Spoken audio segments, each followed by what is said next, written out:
ناظرین کی خدمت میں سلام و آداب. آپ دیکھ رہے ہیں وائس آف لداخ. آج منگل 4 مارچ اور رمضان المبارک کی 3 تاریخ. کل 4 رمضان المبارک کے لیے سحری کا اختتامی وقت صبح 5:19 جبکہ فجر کی اذان 5:25 پر ہوگی. مغرب کی اذان شام 6:41 پر دی جائے گی. آج کی تازہ ترین خبروں کے ساتھ میں ہوں سعید ہاشم رضوی. ناظرین سے گزارش ہے کہ تازہ ترین خبروں اور حالات حاضرہ سے باخبر رہنے کے لیے ہمارے چینل سبسکرائب کریں اور ہمارے مکمل خبرنامہ آخر تک ضرور دیکھیں. آپ دیکھ رہے ہیں آپ کا پسندیدہ news channel voice of Ladakh.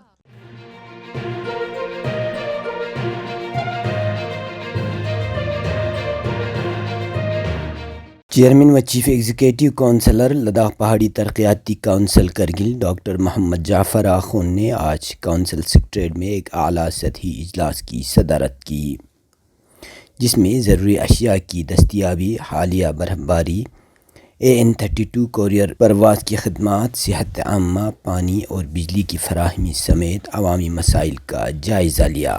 اجلاس میں ایگزیکٹو کونسلر برائے سوشل ویلفیئر و PHE Kachoo Mohammad Feroz, additional SSP، chief engineer PHE project Vijayak, traffic حکام، chief medical officer, information officer, chief education officer, مختلف سب ڈویژنوں کے SDMs، ضلع افسران اور AN-32 کوریئر سروس کے چیف کوآرڈینیٹر نے عملی طور پر شرکت کی. اجلاس کے دوران CEC نے AN-32 کوریئر سروس کے چیف کوآرڈینیٹر کو ہدایت دی کہ وہ جموں میں پھنسے مسافروں کو واپس لانے کے لیے اضافی پروازوں کا بندوبست کریں اور IL-76 ایئر فورس کی پرواز کے انتظام کا مطالبہ کریں. انہوں نے دراس سب ڈویژن میں سڑکوں سے فوری طور برف ہٹانے کی ہدایت دی، جبکہ BRO اور پروجیکٹ وجائک کو زوجلا پاس سے برف ہٹانے کے عمل میں تیزی لانے کی ہدایت دی. انہوں نے سخت موسمی حالات کے باوجود BRO اور پروجیکٹ وجائک کی کوششوں کی تعریف کی. اسی طرح NHIDCL کو پانی خرز انسکار سڑک کو جلد از جلد بحال کرنے کی ہدایت دی. CEC نے FC اینڈ CA کے اسسٹنٹ ڈائریکٹر کو ہدایت دی کہ وہ رمضان المبارک کے پیش نظر اشیاء ضروریہ کی بلا تعطل فراہمی کو یقینی بنائیں. اس کے ساتھ ساتھ انہوں نے پینے کے پانی اور بجلی کے بلا تعطل فراہمی کو یقینی بنانے کی بھی سخت تاکید کی.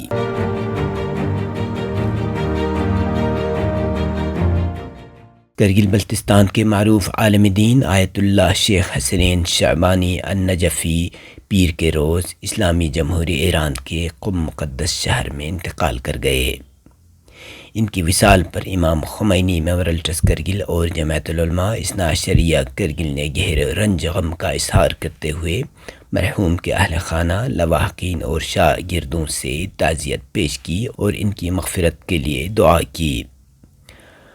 آیت اللہ شیخ حسنین شعبانی کا تعلق بلتستان کے ضلع کھرمنگ کے گاؤں برہمو سے تھا. ان کے والد شیخ علی برہمو اپنے وقت کے جید عالم دین تھے اور ان کی دینی خدمات معروف تھیں. مرحوم آیت اللہ حسنین نجفی ہندوستانی شہریت رکھتے تھے. 1971 کی جنگ کے دوران جب وہ اپنے آبائی گاؤں سے قریبی گاؤں گئے تھے، جہاں راتوں رات یہ گاؤں ہندوستان کے زیر قبضہ آ گیا اور یوں اس گاؤں کے مکین پاکستانی سے بھارتی شہری بن گئے. بعد ازاں وہ نجف اشرف تشریف لے گئے، جہاں انہوں نے اعلیٰ علمی مقام حاصل کیا اور پھر وطن واپس نہ لوٹے. صدام کے دور حکومت کے آخری ایام میں انہیں نجف چھوڑنا پڑا، جس کے بعد انہوں نے قم میں سکونت اختیار کر لی. مرحوم تقویٰ، پرہیزگاری اور عاجزی کے اعلیٰ مثال تھے اور ہمیشہ خود کو نمایاں کرنے سے گریز کیا. فقہ میں ان کا قرآنی منہج تھا اور وہ بعض فقہی آراء میں روایتی نظریات سے مختلف موقف رکھتے تھے. مثال کے طور پر ان کے نزدیک غیبت امام کے دور میں بھی نماز جمعہ واجب عینی تھی. اللہ تعالی مرحوم کی مغفرت فرمائے، انہیں اپنی رحمت میں جگہ دے اور محمد و آل محمد کے ساتھ محشور کرے.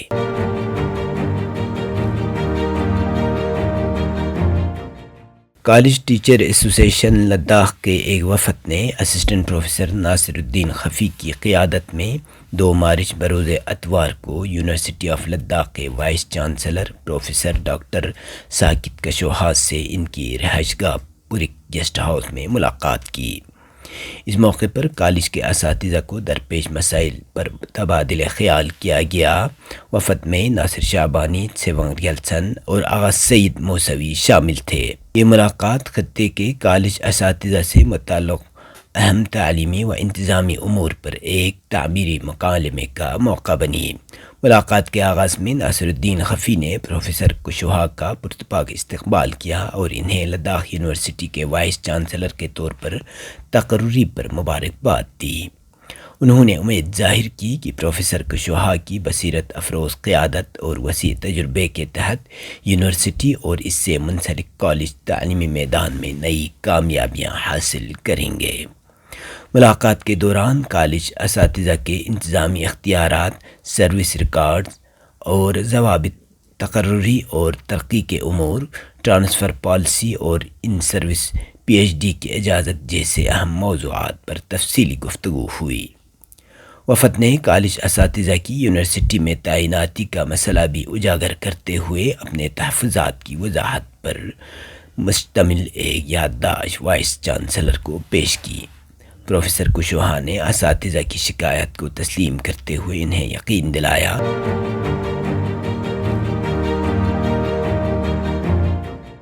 شدید برف باری اور خراب موسمی حالات کے باعث چنگلا پاس ٹریفک بری طرح متاثر ہوا، جس کے نتیجے میں 40 سے 50 گاڑیاں پھنس کر رہ گئی اور تقریباً 100 سے 110 مسافر بشمول بزرگ اور بچے شدید سردی میں محصور ہو گئے۔ یہ واقعہ اس وقت پیش آیا جب 3 مارچ کو ایک ٹپر چنگلا ٹاپ کی سڑک پر ہوا سے چلنے والی برف میں پھنس گیا، جس سے مزید گاڑیوں کی نقل و حرکت رک گئی۔ چنگلا پاس کھرو اور ٹنگسے دربک کے درمیان ایک اہم گزرگاہ ہے اور اس راستے میں رکاوٹ کی وجہ سے مسافروں کو شدید مشکلات کا سامنا کرنا پڑا۔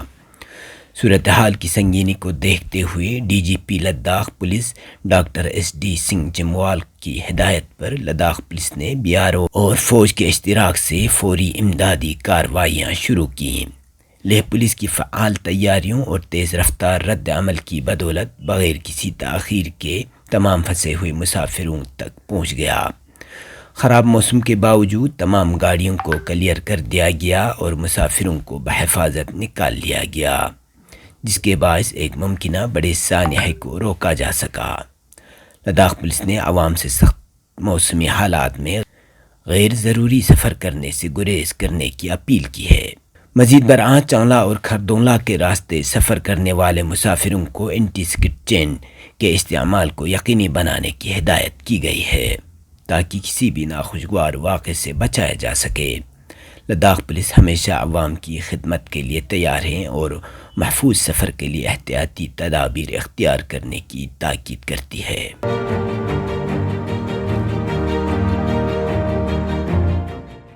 لداخ بدھسٹ ایسوسیشن اور لداخ گونپا ایسوسیشن نے ریاست بہار بدھ گیا میں جاری احتجاج سے اظہار یکجہتی کے طور پر لیہ میں ایک روزہ بھوک ہڑتال کی۔ یہ احتجاج مہا بدھی مندر کے انتظام کو بدھ مت کے پیروکاروں کے سپرد کرنے کے مطالبے کے حق میں کیا گیا۔ بھوک ہڑتال میں لاماؤں، کمیونٹی رہنماؤں اور بدھ مت کے عقیدت مندوں کی بڑی تعداد نے شرکت کی، جو بدھ گیا میں اپنے ہم عقیدہ افراد کے ساتھ یکجہتی کے اظہار کے لیے اکٹھے ہوئے۔ احتجاج کے دوران ایل بی اے اور ایل جی اے کے نمائندوں نے بدھ گیا میں جاری تحریک کی مکمل حمایت کا اعلان کرتے ہوئے اس بات پر زور دیا کہ مہا بدھی مندر کا انتظام مکمل طور پر بدھ کے ماننے والوں کو دیا جانا چاہیے تاکہ وہ اپنے روحانی اور ثقافتی روایت کے مطابق اس کی دیکھ بھال کر سکیں۔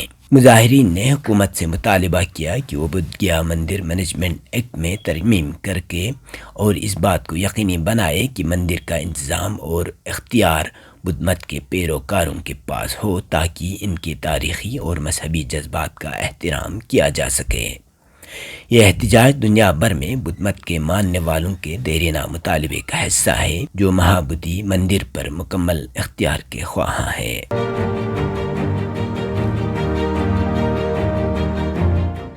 ایران بارڈر کراس کرنے کے بعد بلوچستان کے علاقے سے گرفتار ہونے والے علماء کی رہائی کے لیے بلتستان کے گنبد کردو اور کھرمہ میں دوسرے روز بھی احتجاجی مظاہرہ کیا گیا۔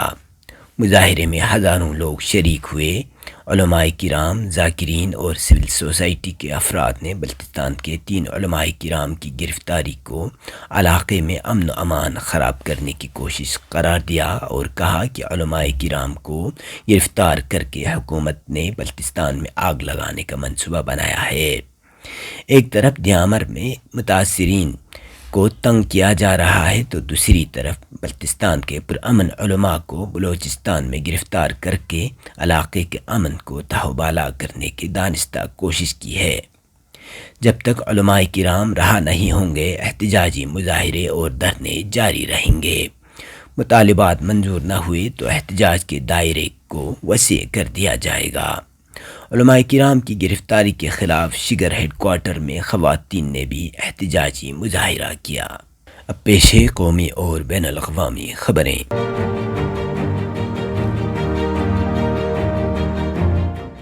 حکومت ہند نے آدھار کی تصدیق کے عمل میں تبدیلیاں کی ہیں اور آدھار ایکٹ میں ترمیم کی ہے تاکہ نجی کمپنیوں کو بھی آدھار کی تصدیق کی سہولت فراہم کی جا سکے۔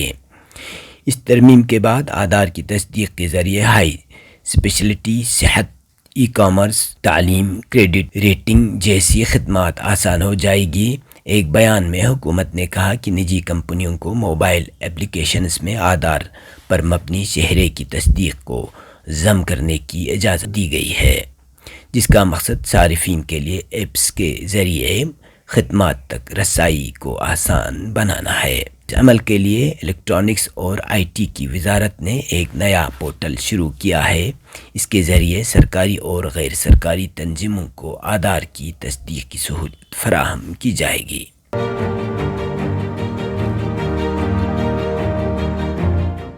فلسطین کی اسلامی مزاحمتی تحریک حماس نے ایک بیان میں اعلان کیا ہے کہ خوراک اور غذائی اشیاء کی روک تھام اور عام شہریوں پر بندشیں لگانا جنگی جرم شمار ہوتا ہے، اور یہ سب کارروائیاں غزہ کے نہتے عام شہریوں کو اٹھنے ٹیکنے پر مجبور کرنے کی ایک ناکام کوشش ہے، جس کے نتیجے میں صرف انسانی المیہ رونما ہو رہا ہے اور 20 لاکھ فلسطینیوں کو شدید ترین مسائل و مشکلات کا سامنا ہے، اور یہ سب انسانی اقدار اور بین الاقوامی قوانین کے منافی ہے۔ بیان میں کہا گیا ہے کہ صہیونی وزیر اعظم نتن یاہو پوری دنیا کے سامنے ایک جنگی مجرم کی حیثیت سے انسان دوستانہ امداد کو غزہ پہنچنے سے روک کر عام شہریوں کو بھوکا رکھنے کی کوشش کر رہے ہیں، اور یہ سب انسانی اقدار اور بین الاقوامی قوانین کو پامال کر کے کیا جا رہا ہے۔ فلسطین کی تحریک حماس نے تمام عرب اور اسلامی ملکوں، اقوام متحدہ نیز عالمی برادری سے مطالبہ کیا ہے کہ وہ انسان دوستانہ امداد غزہ پہنچانے کا فوری طور پر اقدام کریں اور غزہ کا محاصرہ ختم کرائیں تاکہ 20 لاکھ سے زائد فلسطینیوں کو کہ جنہیں غاصب صہیونی حکومت کی درندگی کی وجہ سے جان کا خطرہ لاحق ہے، نجات دلائی جا سکے۔ یہ تھے اب تک کی خبریں، اسی کے ساتھ مجھے اور میرے ساتھیوں کو دیجیے اجازت۔ اللہ حافظ۔